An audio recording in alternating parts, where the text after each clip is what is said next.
로마서 6장 3절.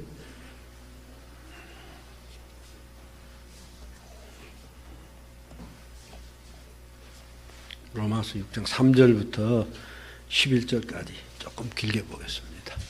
로마서 6장 3절부터 11절까지.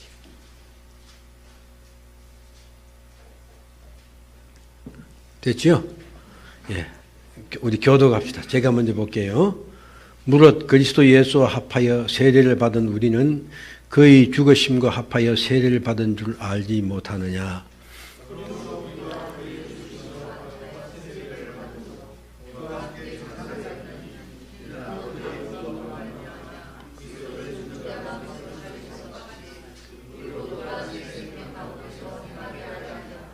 만일 우리가 그의 죽으심과 같은 모양으로 연합한 자가 되었으면 또한 그의 부활과 같은 모양으로 연합한 자가 되리라.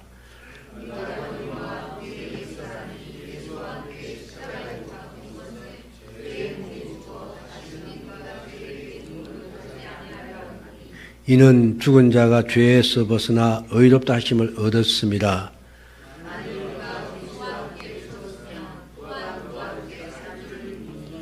이는 그리스도께서 죽은 자 가운데서 살아나셨음에 다시 죽지 아니하고 아시고 사망이 다시 그를 주장하지 못할 줄을 알미로라.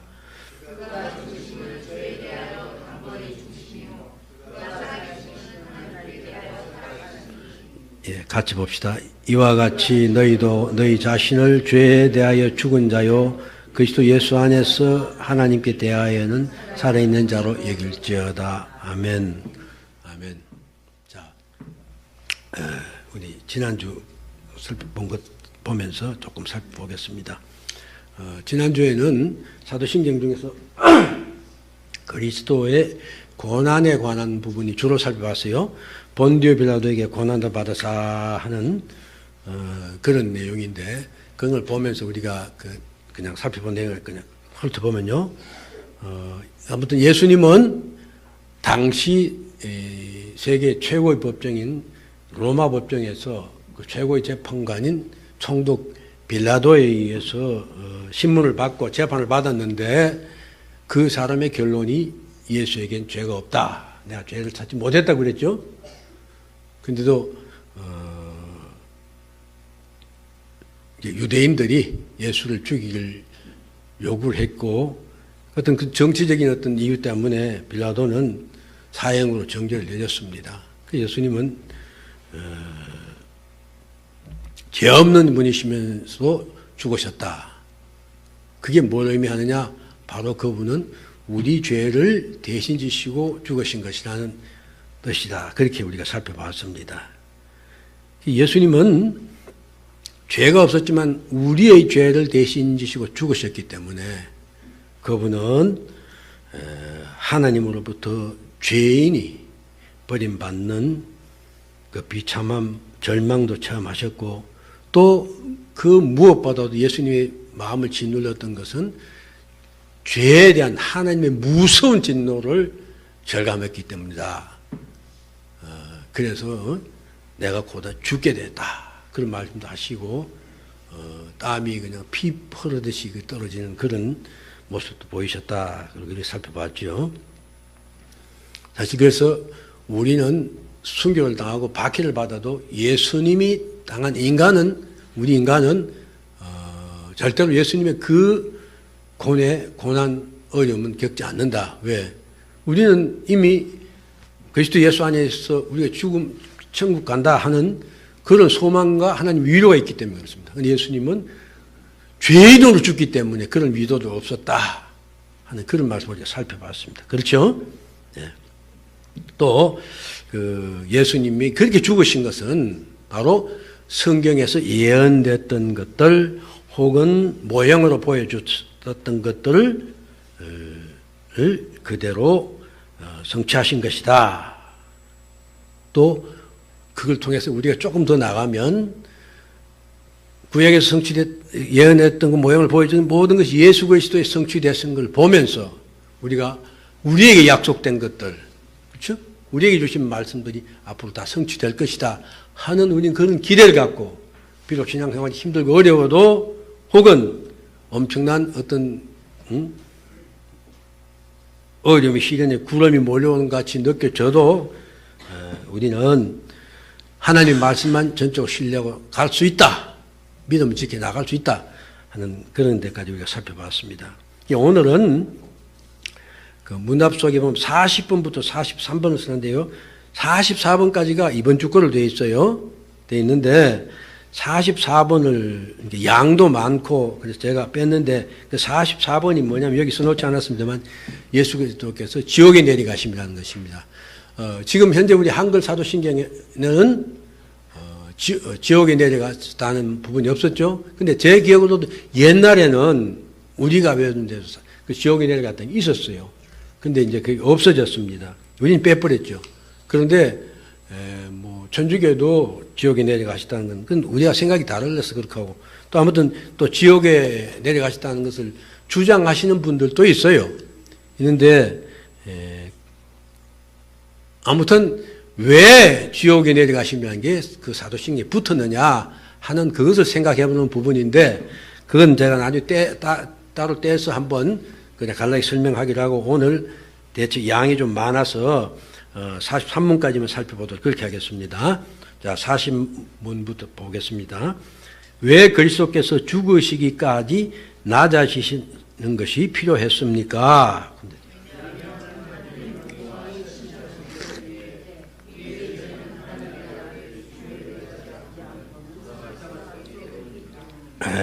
사실 이 문제는 앞에 그리스도의 고난 죽으심을 지난주에 중점적으로 살펴봤기 때문에 대체로 이미 답이 나온 내용이라고 이렇게 볼 수 있습니다. 우리를 대속하기 위해서는 예수님이 반드시 죽어야 됐다. 이미 제가 지난주에 설명을 했죠. 그렇죠. 우리도 알고 있는 것입니다. 예수님이 반드시 죽어야 된 이유는 우리 죄를 지시고 우리 죄 때문에 죽으셨기 때문에 그렇습니다. 네, 죄인은 반드시 죽어야 됩니다. 창세기 2장 17절에 보면 하나님께서 아담과 하와에게 선악과를 먹지 말라 하면서 너희가 먹는 날에는 선악을 알게 하는 나무 열매를 먹지 말라. 내가 먹는 날에는 반드시 죽인다. 그렇습니다. 하나님의 말씀은요, 선언하면 그게 진리고 그대로 시행돼야 되는 것입니다.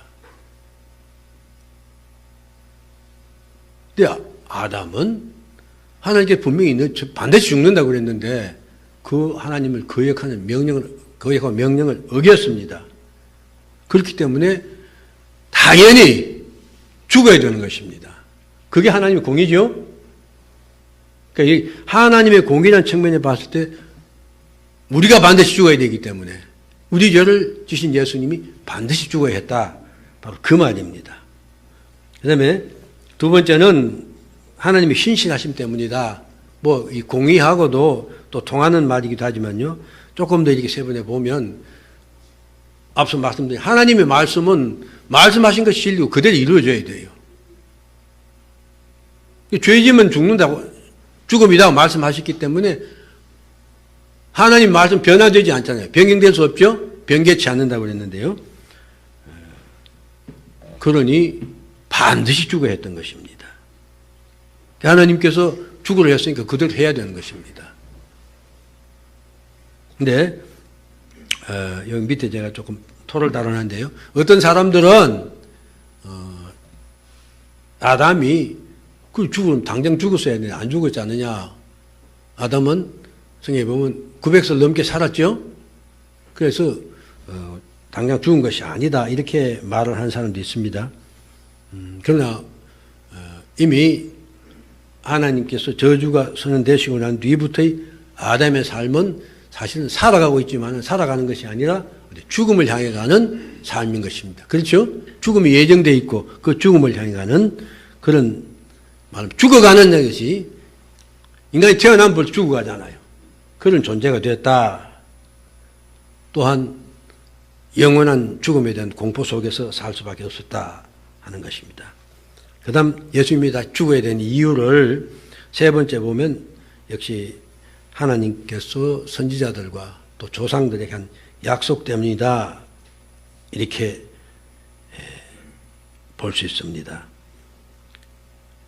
이미 우리가 구약 성경을 통해서 소위 언약과 제사 제도와 각종 모형들을 통해서 그리스도가 죽어야 된다는 걸 하나님께서 이미 오늘 목사님도 그 문제를 명쾌하게 설명해 주셨죠. 소위 제사제도, 성막제도, 그것이 어떻게 성막이나 그 모든 것이 그리스도를 예표하고 있는 것 아닙니까? 그렇죠? 결국 그리스도의 죽으심을 통해서만이, 피 흘림을 통해서만이 죄사함을 받는다 하는 걸 보여주셨기 때문에 그렇게 됐다 하는 것입니다. 그 다음 이제 마지막으로는 그리스도께서 자신이 또 죽어야 된다. 예수님은 이미 죽으러 오신 분이 아닙니까? 그래서 예수님 말씀 보면 내가 떠나가지 아니하면 보혜사가 너에게 오시지 아니하실 것이요 내가 가면 내가 그를 너에게 보내리라. 내가 땅에서 들리면 모든 사람을 내게 있기를 건너라. 아무튼 예수님께 직접 하신 이런 말씀이 여러 군데 있는데 제가 두 가지만 인용했습니다. 우리를 구속하시고 하나님의 자녀로 만들어 가신 그 과정에 자신의 대속의 죽음이 필요하다고 예수님 계속 말씀하신 것입니다. 그렇기 때문에 그분 죽어야 한다. 죽으셔야 했다. 그것입니다. 그래서 우리가 예수님의 죽으심과 죄의 관계를 생각해 보면서 좀 우리가 심각하게 생각해야 될 게 우리 죄의 문제입니다. 그래서 그러므로 우리는 죄를 피해야 된다. 죄는 하나님의 아들이 죽으심을 통해서만 속해질 수 있기 때문이다. 그렇죠? 이 세상에 있는 존재하는 모든 죄는 누구의 죄든 예수 그리스도의 대속이 아니면 속해질 방법이 없어요. 그렇죠? 우리가 앞서도 쭉 살펴봤지만은 예수 그리스도만이 죄를 속할 수 있는 하나님이 생각해내신, 그죠? 하나님의 지혜를 만드신 방식이고 제도입니다. 그 외에는 어떤 방식으로도 우리의 죄를 속할 수가 없어요. 그렇죠? 그래서 사도 바울은 우리가 죄를 계속 보면 십자가에 예수님 다시 못 박는다 그런 이야기를 했지 않습니까? 우리가 죄를 쉽게 범하고 또 교회 와서 아이고 주님 저 지난주에 엄청 잘못 살았어요. 그냥 그래서 그게 보면 맨날 되다 보니까 일상화돼서 아주 그 죄 짓는 것이 간단한 것 같아요. 그렇죠? 쉽죠? 조금 저도 아주 사소한 것들이지만은 그런 유혹을 받을 때가 있어요. 제가 어제도 저녁을 둘째 아이가 아빠 요즘 몸도 안 좋으시고 하니까 밖에 식사하자고 그래서 여기서 저기 영동 설렁탕 집까지 갔어요. 영동 설렁탕 그 집 그거 맛있거든요. 제가 좋아한다는 거 아니까 그까지 가서 어제 오래간만에 갔는데 불쾌한 일이 하나 있었어요. 우리 이제 그 밑에 녀석 아이가 있는데 7살짜리 아니에요. 이 녀석이 차를 타고 가면서 자버렸어요. 일어나서 밥 마시면 밥을 안 먹었어요. 그래 지 음식 시켜놨다 도로 가져올 수밖에 없어서 이제 포장을 하게 됐어요. 그런데 그 아주머니도 좀 이상하더라고요. 포장을 해달라고 그랬더니 요새는 다 포장 그냥 이렇게 기계 속에 넣어가 탁탁 해주잖아요. 근데 그게 안 된다고 그러더라고요. 안 되는 게 좋은데 그냥 하여튼 포장해 주세요. 그랬더니 비닐봉지를 이렇게 몇 개를 가져왔어요. 그리고 저희 사회자한테 주면서 넣어가라 이렇게 얘기를 하더라고요. 요즘 세상에 그런 데가 세상에 어디 있어요. 내가 아주머니 왜 이렇게 하느냐. 당신도 포장해 주게 돼 있지 않냐. 내가 포장도 해보고 했더니 그러니까 이 사람이 또 딴소리를 해요. 그러니까 제가 화가 나더라고요. 이렇게 얼굴색을 바꾸고 제가 꾸중을 했어요. 당신이 이렇게 해주게 돼 있는 일을 그래 손님 보고 비닐봉지 갖다 주면 당신 부어서 가세요. 이런 법이 당신이 이렇게 하는 방식이냐? 그랬더니 우물우물 하더라고요. 그래서 제가 잘못된 것 아니냐 하고 이제 좀 추궁을 했어요. 그랬더니 죄송합니다 그러는데 그래 죄송합니다 그러지 그러고 이제 끝을 냈는데, 그때 이미 제 마음이 좀 이렇게 삑 삐뚤어졌어요. 아, 고약한 사람들. 이 혼을 내야 된다. 그러더니 또 옆에 식탁에 앉았던 사람들이 막 거드는 거예요. 뭐 제가 큰 소리 지르는 것도 아닌데 조금 올렸죠. 이 집 왜 이래? 하고 이제 그랬더니 요즘 이 집 형편없다 이거지요. 소위 서비스가 엉망진창이다 이거지. 그러니까 좀. 근데 아무튼 제가 그렇죠. 항상 너그러운 모습으로 편안한 마음으로 살아야 되는 그것도 아주 사소한 거지만 사람 그 손님을 이렇게 아무튼 이상하게 대우하는 거죠. 비닐봉지 뭐 검은 가고 뭐 흰 가고 몇 개 가져오더니 부어가라 이거지. 그래서 그게 제가 화가 났어요. 화를 내고 제가 후회를 했습니다. 후회를 하고 나중에 회개를 했는데 그래요.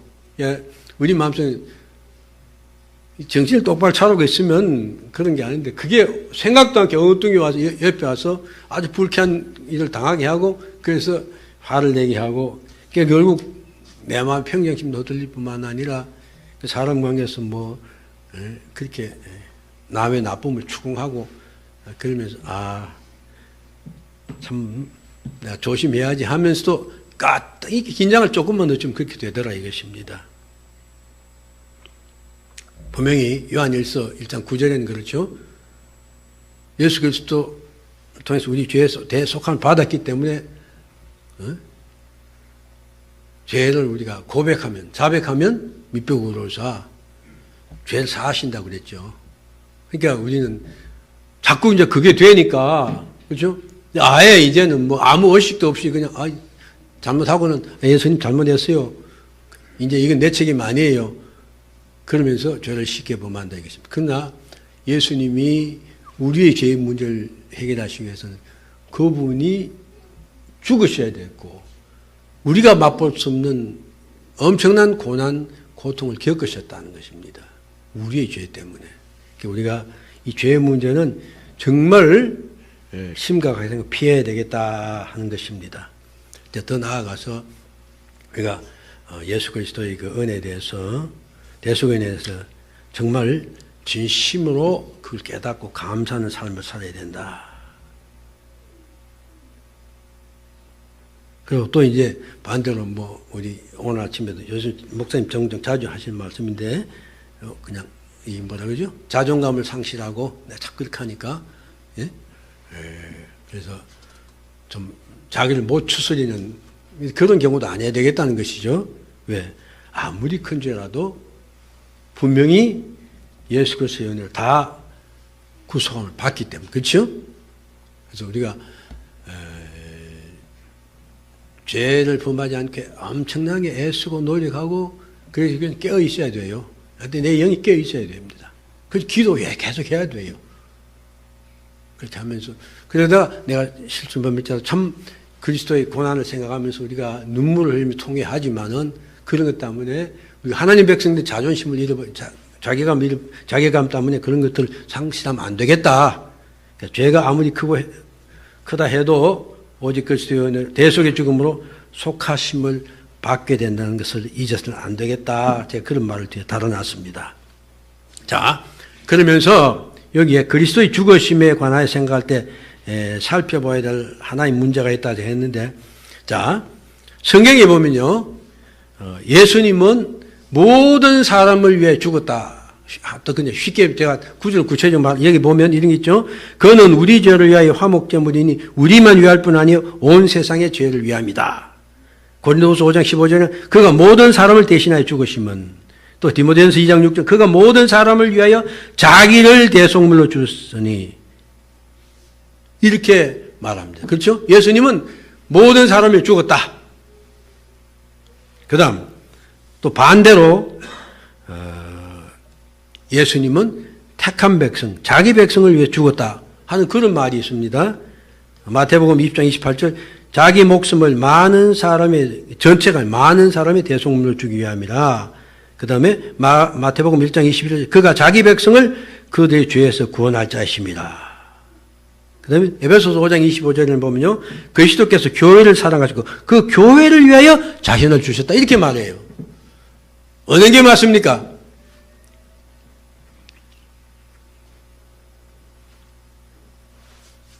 손 집사님. 예수님은 모든 인간을 위해 죽으셨어요. 모순처럼 생각되냐고. 또 어떤 분, 정말 하나님이 택하신 자, 자기 백성을 위해 죽었다. 죽으셨습니까? 그러면 이게 성경에 모순이 있네요? 예? 예, 성경은 절대로 모순이 있는 게 아니죠. 그걸 제가, 이게 또 보면, 뭐, 신학자들도 그렇고, 그래요. 특히 이제, 뭡니까?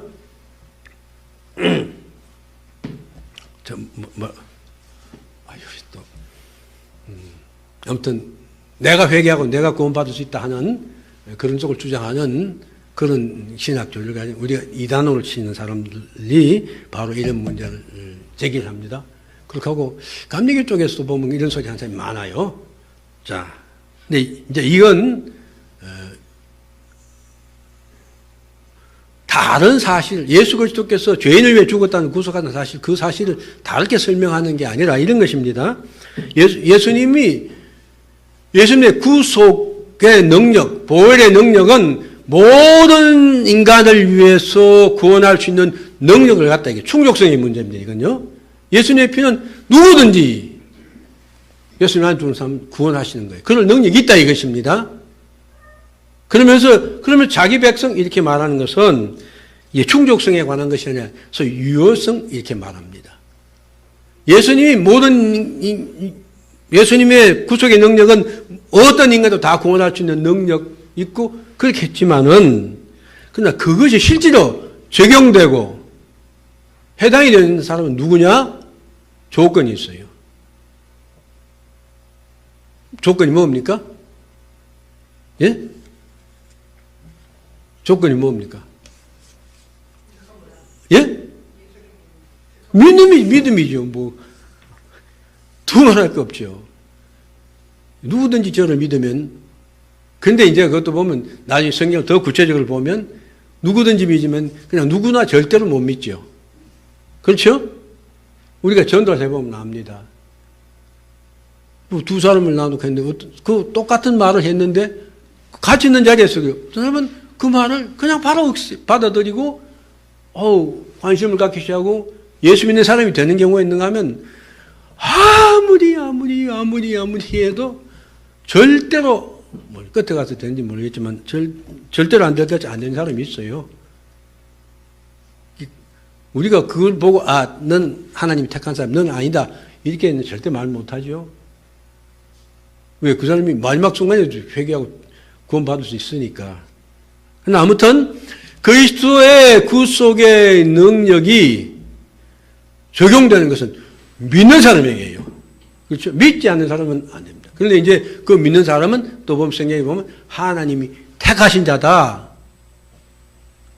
에베소 1장에서 잘 그렇게 설명하고 있죠. 영접하는 자, 꼭 그 이름을 믿는 자는 하나님의 자녀의 권세를 주셨으니 혈통이나 육정이나 사람 뜻으로 안 됐다. 요한복음 1장 12절, 요한복음 3장 16절 누구든지 저를 믿으면 멸망하지 않고 영생을 얻는다. 그렇게 말합니다. 이건 이제 보면 이제 믿으면 구원받는다 하면 그거 갖고 또 시비 거는 사람도 많이 있습니다. 있기 때문에 여러분이 꼭 이렇게 성경에서도 이렇게 모순절처럼 이해를 할 수 있고 신학자된 사람도 그렇게 주장을 하니까 그래서 한번 살펴보고 지나갔습니다. 그 다음 41번 문제입니다. 왜 그는 장사 지는 바 되었습니까? 여러분, 예. 예. 네. 예수님 분명히 무덤에 묻히셨죠? 그래서 말하자면 장례가 치러진 것입니다. 그 땅 속에 들어가신 것이죠? 왜 그렇게 되셨느냐? 여러 가지가 이유였지만은 가장 첫째 된 이유는 그가 죽으셨다는 것을 분명히 드러나도록 하기 위함이다. 그러면서 밑에 죽은 자만 장사하지. 그렇죠? 산 사람을 장례 생매장 하면 그거는 범죄죠. 그러니까 죽은 자만이 우리 지금 장례를 치르게 되는 것입니다. 가장 큰 원인이 그것입니다. 예수님이 죽었다 이것입니다. 분명 우리 죄를 지시고요. 그것을 확인해주기 위해서 예수님 장례가 치러졌다 이것입니다. 그 다음 낮아지심의 마지막 부분, 그러니까 땅속에 들어가는 것이 예수님의 하늘로부터 낮아지기 시작해서 죽기까지 하셨고 마지막으로 장사 지는 게 가장 마지막 부분이다. 바로 그것입니다. 그 다음 이제 뒤에 뭐 생각하실 문제인데 아무튼 다시 부활하심으로 부활 소망을 갖고 또 사망 권세를 이기시고 진정한 부활이 있다는 걸 우리에게 알려주시기 위해서 그런데 마지막에 이것도 또한 성경의 응하심입니다. 요나의 모양. 요나가 그렇죠? 예수님 직접 말씀하셨죠. 요나가 3일 동안 물고기 뱃속에 있다 나온 것 그것이 바로 예수님이 죽으셨다가 부활하실 것을 보여주는 것이다. 예수님 지금 설명하신 내용이죠. 그 다음 또한 예수님이 땅속에 묻히게 된다는 구약 성경을 그대로 성취시키기 위해서다. 이사야서 53장 9절은 우리 잘 아는 것이죠. 그의 무덤이 악인들과 함께 있으며 그가 죽은 후에 부자와 함께 있었도다 하는 이런 성경들을 응하시기 위함이다.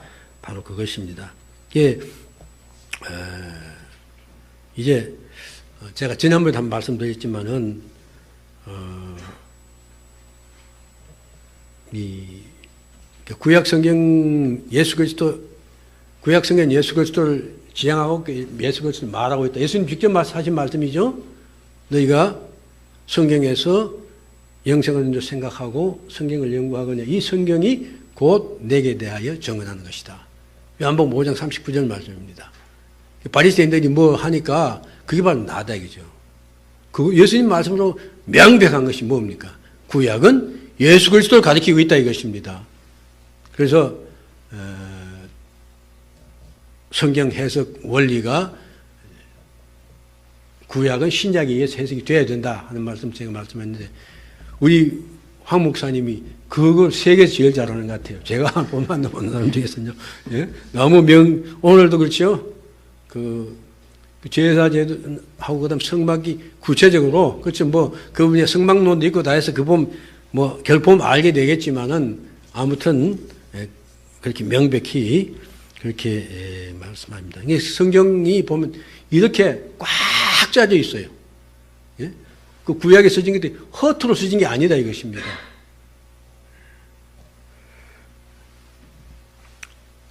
그 다음 42문 또 봅시다. 그리스도께서 우리를 위하여 죽으셨는데 왜 우리 또한 반드시 죽어야 합니까?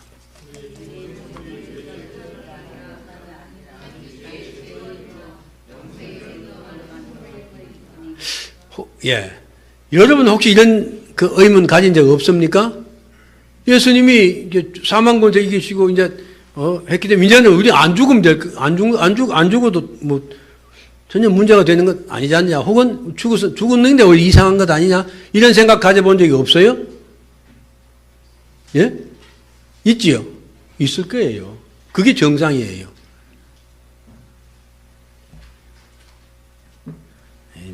보면 여기 답도 그렇지만 죽음은 죄에 대한 그러니까 우리가 죽는 것은 우리 죄에 대한 보상으로 우리가 죽는 것은 아니다는 것입니다. 그렇죠. 왜? 우리는 우리의 죄를 보상할 자격이 없어요. 왜 그렇죠? 자, 이 복습입니다. 왜 우리는 혹은 손 집사님이 나를 위해서 죽어서 나를 구원할 수 있느냐? 없다 이것입니다. 왜요? 그렇죠. 아담에 후손된 인간은 죄의 문제를 해결하기 위한 보상이 될 수가 없다는 것입니다. 오직 예수 그리스도만이 죄 없는 인간만이 할 수 있는 것이죠. 그것도 우리가 아담의 후손이기 때문에 아담의 후손으로 난 사람만이 될 수 있는 거예요. 저 외계인 제가 지난번에 말씀드렸어요. 외계인 인간이 왔다 죄 안 지었으니까 내가 대신 죽는다? 안 된다 이것입니다.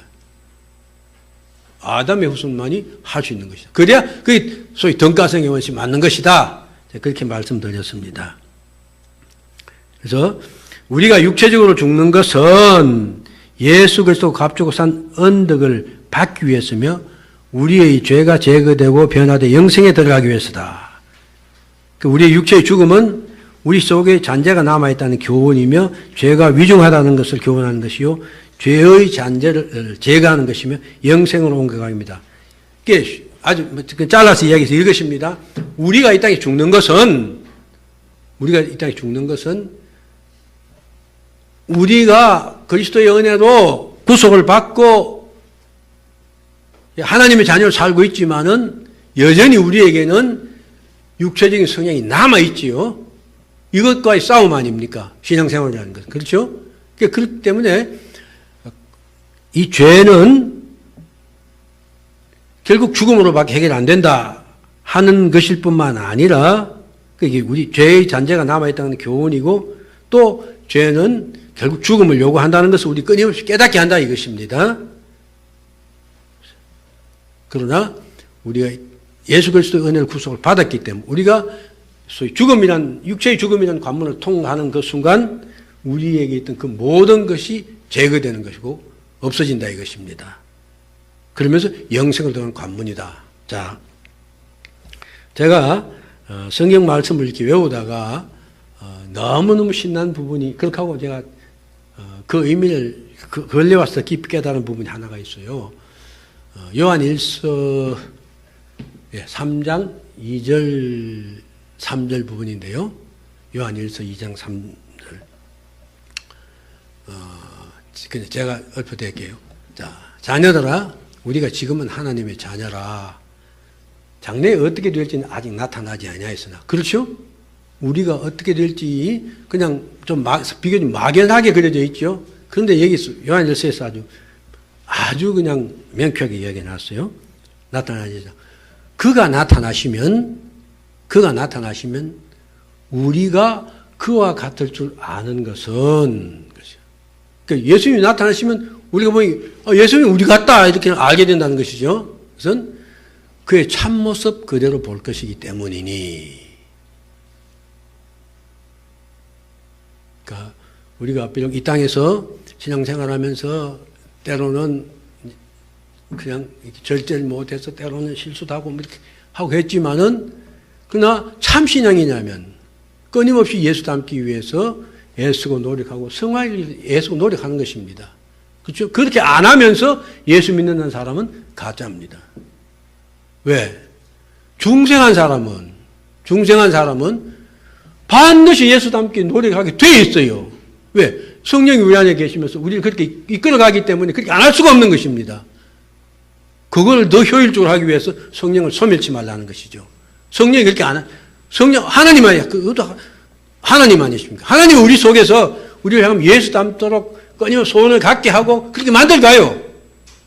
그게 정상적인 사람이라면, 진짜 기독교인이라면 점차 그렇게 지는 것입니다. 예수 닮게 되어 있어요. 그러나 우리가 우리 모습을 때로는 실망하지만은 예수님이 나타나시면 그때는 우리가 변화해서 우리도 영화로운 존재가 되어서 보니까 예수님 모습 보니까 내가 예수님 모습처럼 되어 있네라는 걸 깨달아 알게 된다는 것이에요. 우리가 그와 같을 줄 아는 것은 그의 참모습 그대로 볼 것이기 때문에 우리가 예수 닮아 있구나 하는 걸 알게 된다는 것입니다. 그러면서 그 밑에 3절이 이렇게 붙어 있어요. 주를 향하여 이 소망을 가진 자마다 그의 깨끗하신 것과 같이 자기를 깨끗이 한다. 이런 말이 있어요. 굉장히 중요한 말입니다. 그렇죠? 진짜 중생한 사람은 예수 닮기 위해서 그렇죠. 그의 깨끗하신 것과 같이 자기를 깨끗하게 한다는 것이에요. 즉 예수 닮는 사람, 예수님처럼 살기 위해서 엄청나게 노력한다 이것입니다. 그러다 보면 우리가 육신의 짐을 벗고 주님 앞에 서는 날, 주님 다시 오신 날, 혹은 죽었다 부활해서 주님 만나 보니까 우리가 주님 닮아 있더라. 알게 된다 이것입니다. 정말 여러분, 우리 신앙생활을 어떻게 해야 될지 참 깊이 생각해 봐야 될 것입니다. 자, 43번 43번 보고 빨리 끝냅시다. 십자가에서 그리스도의 제물 되심과 죽으심으로 우리가 더 얻는 유익이 무엇입니까?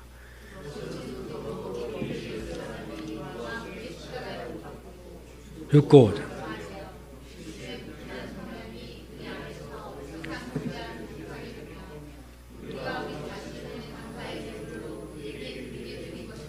아멘. 자, 예수 그리스도의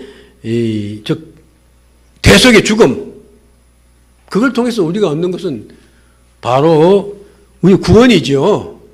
이게 기본이 그렇습니다. 우리가 죄사함을 받고 중생을 하고 영생을 얻는 게 이게 기본 세트입니다. 그렇죠? 그런데 여기는 보면 우리가 더 얻는 유익이 무엇입니까? 이렇게 놓은 거예요.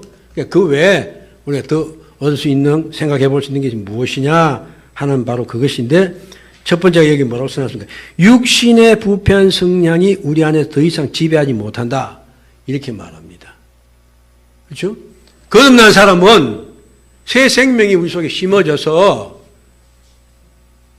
부패된 저 육체의 성향, 이것을 억제하게 되어 있어요. 그 전까지 어떻습니까? 모든 인간은 죄의 종입니다. 그죠? 선은 생각할 수가 없어요. 다 하나님을 거역하는 일을 합니다. 그런데 거듭난 사람만이 그것을 할 수 있는 것입니다. 바로 그걸 두고 말하는 것이에요. 육신의 부패한 성향이 우리 안에서 더 이상 지배하지 못한다. 그래서 우리가 끊임없이 성령 인도하심을 따라서 성화를 이루게 되고, 그렇죠? 주님 닮은 모습을 이루어가게 되고, 그래서 주님 오실 때는 주님 닮은 자가 되어 있다. 제가 그렇게 설명을 했습니다. 예. 그 다음, 뒷단 보면, 두 번째는 우리가 구속의 은혜를 주신 하나님께 감사하며 헌신하는 삶을 살 수 있다. 이것입니다. 그렇죠? 구속의 은혜를 입은 자만이 하나님의 은혜를 깊이 깨닫고, 그리스도의 은혜를 깊이 깨닫고, 그 다음 하나님께 헌신하게 된다. 그것입니다. 오늘 또 목사님도 그런 말씀하셨죠? 하나님, 우리 그리스도의 은혜를 정말 깊이 깨달아야 된다. 그렇게 마지막 부분 강조하신 말씀하신 기억이 나는데요. 로마서 12장 1절이 그렇죠? 구원의 도리를 쭉 말해놓고 그 다음 로마서에 보면 이제 그 유대인의 구원까지 말하고 난 뒤에 11장 33절에 보면 깊도다 하나님의 지혜와 지식이 풍성하며 그의 판단은 헤아릴 수 없고 그의 길을 찾을 수 없을 것이라. 누가 그의 모사가 되었느냐, 누가 뭐죠? 누가 그의 마음을 알았느냐, 누가 주께 먼저들 갚으심을 받겠느냐.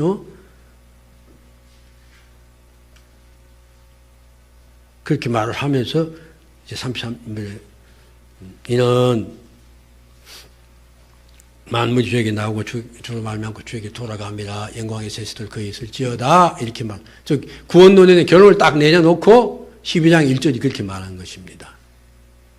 그러므로 형제들아 내가 하나님의 모든 자비하심으로 너희를 구원하노니 너희 몸을 하나님 기뻐하신 거룩한 산 제물로 드리라. 이는 너희가 드릴 영적 예배니라. 이렇게 말합니다. 구원의 은혜를 깨달은 사람은, 즉 구속받은 사람은 이제 하나님의 헌신해야 된다 하는 것을 알고 그렇게 할 수 있게 된다는 것입니다. 자, 그냥 오늘 한 것 마지막 정리해 보면요.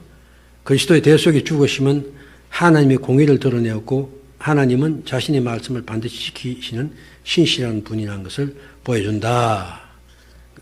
그리스도께서 무덤에 묻히심으로 그의 죽음이 확실하게 되었다. 또 그리스도가 우리를 위해 대속의 죽음을 하셨지만 우리 또한 죽어야 한다. 즉 죽음을 통해 우리의 죄를 지고 영생으로 들어가게 된다. 또 그리스도의 대속의 죽음은 우리를 거듭나게 함으로 새 사람으로 살 수 있게 하셨고 우리가 주님의 은혜에 감사하여 하나님께 헌신하는 삶을 살 수 있게 하셨다. 그래서 하나님 삶과 그리스도의 은혜에 감사는 진정한 그리스도인 살자 최선을 다해 이렇게 결론을 내었습니다. 기도하겠습니다.